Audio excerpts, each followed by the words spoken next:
کہ ہر ایک کی نفرت سے، ہر ایک کے بغض سے، ہر ایک کے حسد سے پاک ہو، صاف ہو۔ اور آگے جو اللہ کے نبی نے جملہ فرمایا ذالک من سنتی، انس یہ کینہ نہ رکھنا یہ مجھ محمد کی سنت ہے۔ ذالک من سنتی، تو فرمایا فمن احبنی، کہ جو میری سنت سے، فمن احب سنتی، کہ جو میری سنت سے محبت کرتا ہے، جو میری سنت سے محبت کرتا ہے، فمن احبنی، گویا کہ اس نے مجھ سے محبت کی، اور جو مجھ سے محبت کرتا ہے کان معی فی الجنہ، وہ کل قیامت کے دن جنت میں میرے ساتھ ہوگا۔ کیا؟ کینہ نہ رکھنے سے۔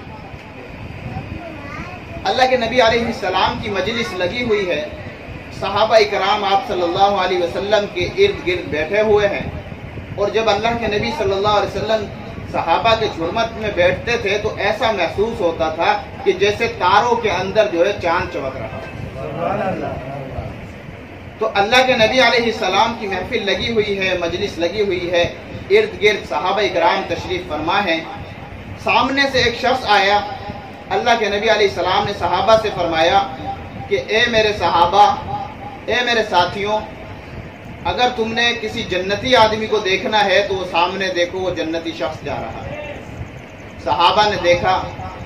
اگلا دن ہوا، پھر اللہ کے نبی محفل میں بیٹھے ہوئے ہیں، صحابہ تشریف فرما ہیں۔ اللہ کے نبی علیہ السلام نے پھر فرمایا کہ لوگوں، اگر تم جنتی شخص کو دیکھنا چاہتے ہو تو اس شخص کو دیکھ لو۔ تیسرے دن پھر یہی واقعہ پیش آیا، اللہ کے نبی نے صحابہ سے فرمایا کہ اگر تم جنتی شخص کو دیکھنا چاہتے ہو تو اس شخص کو دیکھ لو۔ حضرت عبداللہ بن عمر بن عاص رضی اللہ تعالیٰ عنہ فرماتے ہیں کہ میں نے سوچا کہ آخر اس بندے کا ایسا کون سا عمل ہے کہ اللہ کے نبی نے 3 دن اسے جنت کی بشارت دی ہے۔ فرماتے ہیں کہ میں اس بندے سے ملا اور میں نے کہا کہ میں آپ کا مہمان بننا چاہتا ہوں۔ تو اس شخص نے کہا کہ ٹھیک ہے، مجھے قبول ہے، آپ میرے مہمان بن سکتے ہیں۔ تو حضرت عبداللہ بن عمر بن عاص رضی اللہ تعالیٰ عنہ فرماتے ہیں کہ میں ان کا مہمان بنا، ایک رات گزر گئی، میں نے دیکھا کہ یہ رات کو آرام کرتے ہیں، اور اگر آنکھ کھل جائے تو بستر پر لیٹے لیٹے اللہ کا ذکر کرتے ہیں، پھر سو جاتے ہیں، پھر فجر میں اٹھتے ہیں۔ دوسرے دن بھی یہی، تیسرے دن بھی یہی۔ فرماتے ہیں کہ میں نے دیکھا کہ ایسا کوئی خاص عمل تو مجھے نظر نہ آیا، یہ تو ہم بھی اسی طرح کرتے ہیں جو یہ کرتے ہیں۔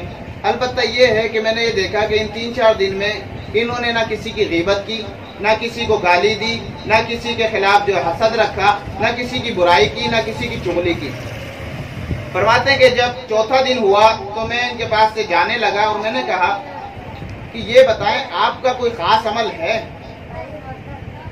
کہ جس کی وجہ سے اللہ کے نبی صلی اللہ علیہ وسلم نے فرمایا کہ تم نے اگر کسی جنتی کو دیکھنا ہو تو اس کو دیکھ لو۔ تو فرماتے ہیں کہ بھئی میرا خاص عمل تو مجھے کوئی معلوم نہیں ہے۔ تو یہ جانے لگے تو انہوں نے بلایا واپس، فرمایا کہ عبداللہ ہاں ایک بات ہے کہ جب میں سوتا ہوں تو سب کی طرف سے اپنے دل کو صاف کر کے سوتا ہوں، میرے دل میں کسی کا کینہ نہیں ہوتا۔ تو حضرت عبداللہ بن عمر بن عاص رضی اللہ تعالیٰ عنہ فرماتے ہیں کہ میں نے سمجھ لیا کہ اللہ کے نبی نے جو آپ کو جنتی فرمایا تو آپ کا یہی عمل ہے جس کی وجہ سے اللہ کے نبی نے آپ کو جنتی فرمایا۔